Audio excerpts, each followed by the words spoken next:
안녕하세요. 사랑하는 성도님, 생명의 주님이 우리와 함께 하십니다. 우리와 함께 하시는 주님을 찬양합니다. 기도합시다. 주님, 감사합니다.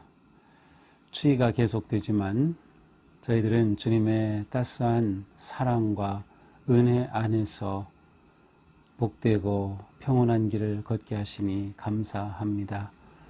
오늘도 주님의 은혜 안에서 말씀으로 아름답게 또 곧게 서서 나아가는 승리의 하루가 되게 하여 주시옵소서. 코로나 상황은 계속되고 있고 우리의 삶은 많은 어려움과 위기 가운데 있습니다. 그러나 이러한 상황에도 불구하고 말씀 붙잡기를 게을리하지 아니하며 더욱 주님 의지하며 믿음으로 승리하도록 잡아주시옵소서. 예수님 이름으로 기도합니다. 아멘. 오늘 말씀은 요한복음 4장 23절에서 54절입니다. 요한복음 4장 43절에서 54절입니다. 이틀이 지나매 예수께서 거기를 떠나 갈릴리로 가시며 친히 증언하시기를 선지자가 고향에서는 높임을 받지 못한다 하시고 갈릴리에 이르심에 갈릴리인들이 그를 영접하니 이는 자기들도 명절에 갔다가 예수께서 명절 중 예루살렘에서 하신 모든 일을 보았음이더라. 예수께서 다시 갈릴리 가나에 이르시니 전에 물로 포도주를 만든 곳이라. 왕의 신하가 있어 그의 아들이 가버나움에서 병들었더니 그가 예수께서 유대로부터 갈릴리로 오셨다는 것을 듣고 가서 청하되 내려오셔서 내 아들의 병을 고쳐주소서 하니 그가 거의 죽게 되었습니다. 예수께서 이르시되 너희는 표적과 기사를 보지 못하면 도무지 믿지 아니하리라. 신하가 이르되 주여 내 아이가 죽기 전에 내려오소서. 예수께서 이르시되 가라 네 아들이 살아있다 하시니 그 사람이 예수께서 하신 말씀을 믿고 가더니 내려가는 길에서 그 종들이 오다가 만나서 아이가 살아있다 하거늘 그 낫기 시작한 때를 물은즉 어제 7시에 열기가 떨어졌나이다 하는지라. 그의 아버지가 예수께서 내 아들이 살아있다 하신 말씀하신 그때인 줄 알고 자기와 그 온 집안이 다 믿으니라. 이것은 예수께서 유대에서 갈릴리로 오신 후에 행하신 두 번째 표적이니라. 아멘.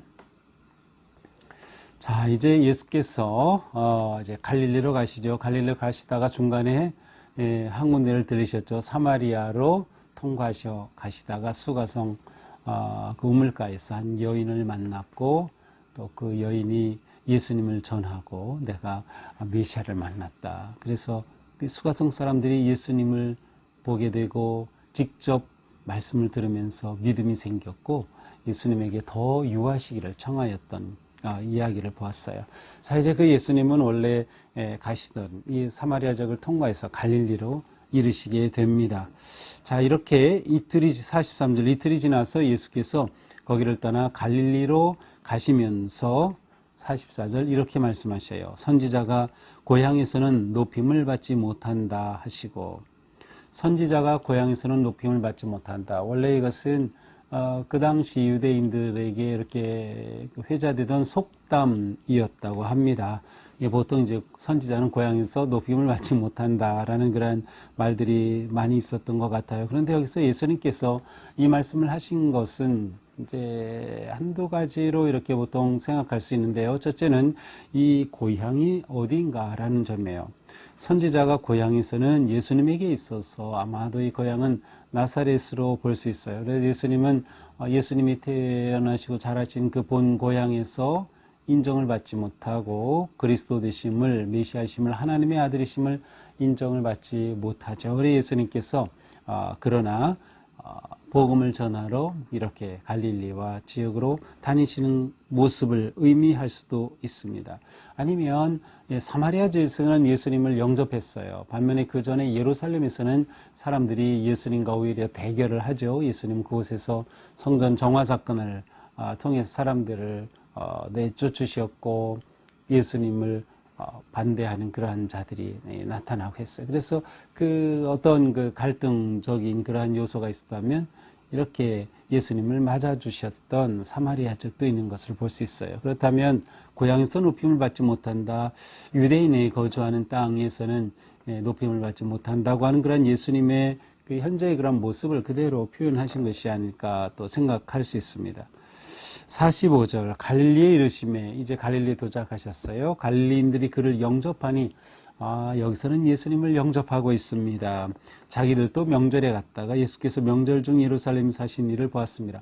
그들도 이제 유월절을 지키러 예루살렘에 갔다가 예루살렘에서 예수님이 행하신 일들을 그들이 직접 목격을 했어요. 예수님은 그곳에서 정화사건을 하셨을 뿐만 아니라 여러 기적을, 표적을 행하셨다라고 기록이 되어 있죠. 예수님이 행하신 이러한 표적들을 보았기 때문에 그러한 예수님을 직접 경험한 이들이 갈릴리에서 예수님의 오심을 영접한 것을 말해줍니다.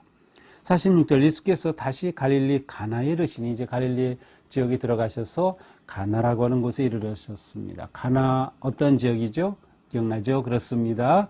예수님이 가나의 혼인잔치에서 첫 번 표적을 행하셨어요. 바로 그 가나에 이르셨습니다. 여기에 그 설명도 하죠. 전에 물로 포도주를 만드신 곳이라. 자, 그런데 가나에 예수님이 오시자 왕의 신하 한 사람이 그 아들이 이제 사는 것이 가버나움인데 가버나움에서 병이 들었어요, 아들이. 그래서 완전히 죽게 된 것입니다. 예수님이 가나에 있다는 것을 알고 예수님께로 왔어요. 그래서 47절 예수께서 유대로부터 갈릴리로 오셨다는 것을 듣고 가서 청하여 내려오셔서 내 아들의 병을 고쳐주소서. 그러니까 이 왕의 신하가 자기 아들이 완전히 죽게 되었기 때문에 예수님께 급히 와서 오셔서 내 아들을 고쳐주소서라고 예수님께 요청을 합니다. 예수님의 소문을 듣고 왔겠죠. 아마 다급하게 예수님을 찾아왔을 것입니다. 이 가버나움에서 가나까지는 제가 책을 보니 어디에서는 27km, 어디에서는 32km 이렇게 나왔는데 제가 뭐 직접 측량을 한 건 아니니까 대략 30km 정도다 이렇게 보면 되겠어요. 30km 굉장히 먼 거리입니다. 이 당시 전부 도보로 걸어서 이동해야 되기 때문에 이 먼 거리를 걸어서 왔던 것이죠. 자, 이렇게 예수님께 자기 아들을 오셔서 고쳐달라고 요청을 합니다. 근데 예수님께서 이런 말씀을 하셔요. 너희는 표적과 기사를 보지 못하면 도무지 믿지 아니하리라. 좀 부정적인 그런 말씀이시죠. 너희는 표적과 기사, 예수님 행하시는 기적, 표적, 놀라운 일을 보지 못하면 믿지 아니할 것이다. 예수님께서는 오히려 믿음이 없음을 지금 책망하고 계시는 거예요. 이 갈릴리에서 예수님을 영접하였지만 이들이 예수님을 영접한 것은 정말 예수님이 하나님의 아들이심을 믿고 믿음으로 영접했다기보다는 예루살렘에서 예수님이 행하셨던 표적을 보고 그것을 보고서 예수님에 대해 인정하고 예수님에 대해 호기심과 관심을 가지게 되었던 것이에요. 바로 그러한 점, 진정으로 예수님을 믿지는 못하면서 단지 어떤 기적이 일어날 것을 예수님이 표적 행하는 것만을 바라는 그러한 모습을 예수님께서 지적하시는 거죠.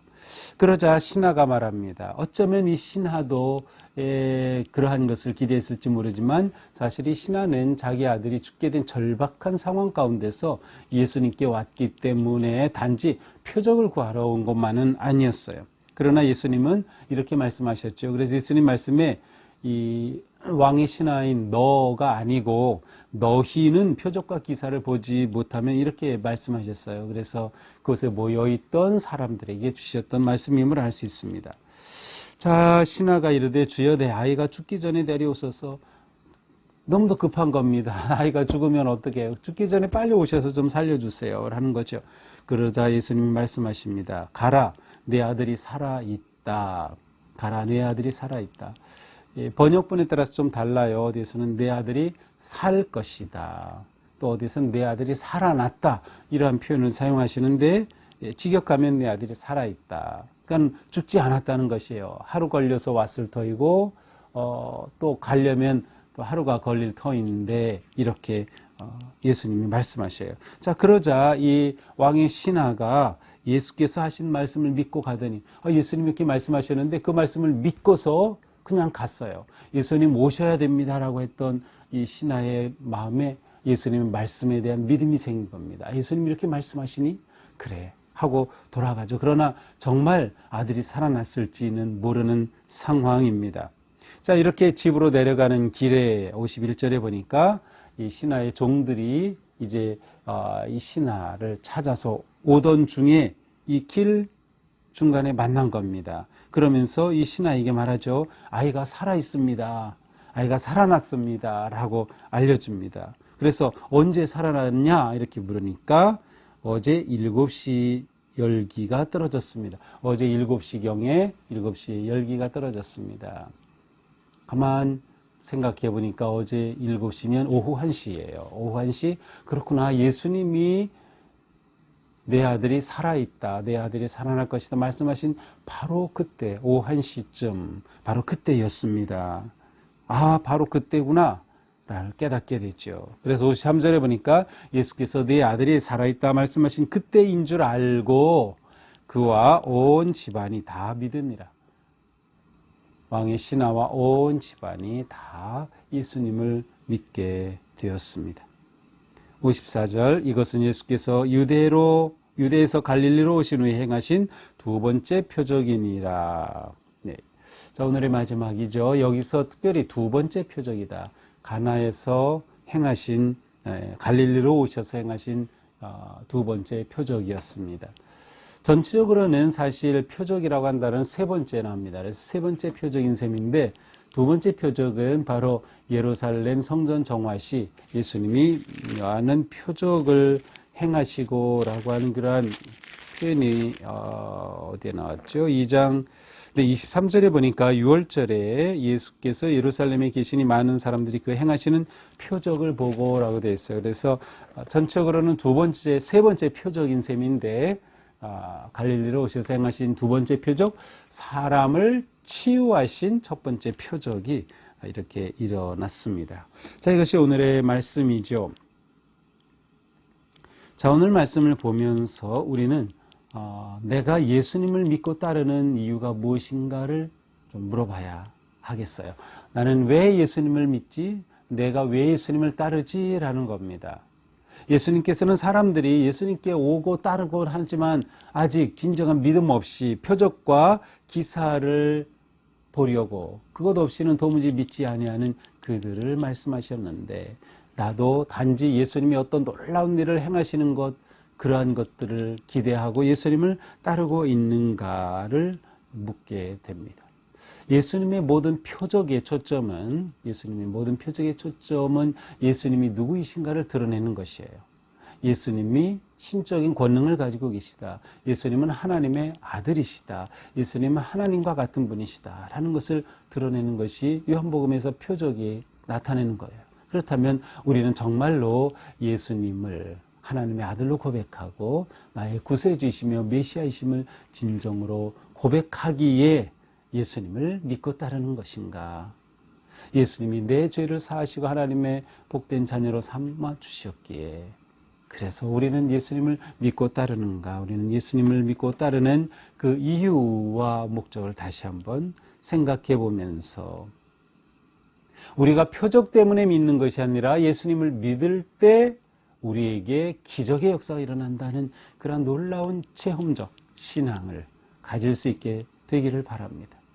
표적 때문에 믿는 것이 아니라 믿기 때문에 표적을 경험하는 삶. 이것이 진정한 우리의 삶이어야 할 것입니다. 또한 믿음은 은혜를 누리는 문이 된다. 예수님께서 내 아들이 살아있다라고 말씀하실 때 이 왕의 신하는 이 말씀을 믿고 갔습니다. 바로 그 믿음이 놀라운 치유의 은혜를 경험하는 문이 되었습니다. 믿음은 보이지 않는 것, 육의 것을 넘어서서 그 다른 세계에 대한 신뢰와 확신입니다. 예수님이 직접 가시지 않고 말씀으로만 해도 치유가 된다고 했던 믿음, 이건 대단한 믿음이죠. 바로 우리의 믿음이 은혜를 누리는 삶의 문이 되는 것이죠. 우리는 계속해서 믿음이 깊어지고 믿음이 견고하여지는 그러한 삶을 향해 나아가야 할 겁니다. 이 왕의 신하는 예수님의 말씀을 듣고 믿었어요. 우리는 매일 말씀 묵상을 통해서 말씀을 듣고 그리고 정말 믿나요? 듣고 믿어. 우리의 삶 속에 하나님의 행하시는 위대한 일을 경험하는 우리의 삶이 되기를 바랍니다. 또한 예수님의 말씀에 능력이 있다는 것을 알 수 있어요. 그렇죠. 예수님께서 너의 아들이 살 것이다, 살아있다라는 그 말씀으로 치유하시고 능력을 행하셨어요. 그렇다면 오늘도 여전히 주님의 말씀은 우리 안에 능력을 행하시는 그러한 길이 됩니다. 우리에게 주신 이 생명의 말씀이 우리에게 능력이 될 것입니다. 주님께서 너의 아들이 살 것이다 라고 말씀하셨다면 이 시간 주님은 우리에게 무슨 말씀으로 우리에게 능력의 주님을 경험하게 하실까요? 우리가 지금 가지고 있는 문제가 무엇인가요? 예수님이 우리에게 하시는 말씀에 귀를 기울이시기 바랍니다. 너의 건강이 살아날 것이다. 너의 기쁨이 살아날 것이다. 너의 소망이 살아날 것이다. 너의 자녀가 살아날 것이다. 오늘 주님의 말씀을 붙잡고 주님께서 우리 안에 놀라운 은혜와 능력의 일을 베풀어 주시는 복된 하루, 승리 하루가 되기를 축복합니다. 기도합시다. 하나님 감사합니다. 오늘 말씀을 통해서도 예수님께서 친히 말씀으로 왕의 신하의 아들을 고치시며 또한 그 신하는 말씀만 믿고 돌아가 하나님의 행하신 놀라운 일을 기뻐하였던 것을 보았습니다. 고향에서는 환영을 받지 못하고 높임을 받지 못하시는 예수님이 믿는 곳에서는 놀라운 능력을 보여주신 것처럼 주님, 이 아침에도 저희에게 믿음을 더하여 주옵소서, 믿게 하옵소서, 믿음의 눈을 열어 주옵소서, 저희도 주님의 말씀으로 오는 놀라운 은혜를 힘입게 하여 주시옵소서. 내 아들이 살 것이다. 내 건강이 살아날 것이다.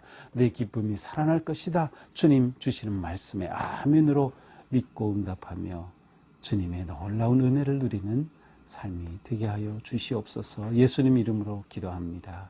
아멘. 네, 오늘도 주님의 은혜로 우리의 삶이 복되고 승리하는 하루가 되기를 축복합니다. 사랑합니다.